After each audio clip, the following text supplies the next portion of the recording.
আমার মনে আছে যে আমার বাবা মা আমাদের 6 ভাই বোনকে আপনাদের ঠিক যে বয়সটা, এই বয়সটাতে পড়াইতে গিয়ে কত, এটা হচ্ছে 97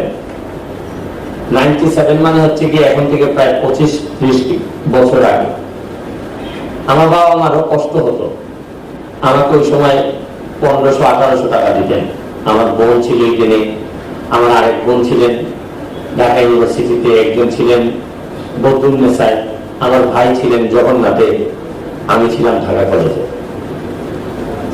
তো এই কষ্ট করে বাবা মা, এই জন্য আমাদের প্রায় 5-6 বিঘা জমি বিক্রি করতে হয়েছিল আমার বাবা। ওই সময় আমাদের এলাকায় একটা ডাক পড়ে গেল যে আমার বাবার নাম বলতো সৈয়দ সাহেব, যে সৈয়দ সাহেব মনে হয় পড়ে গেছে, আর একেবারে সম্পদ তো নাই খুব একটা।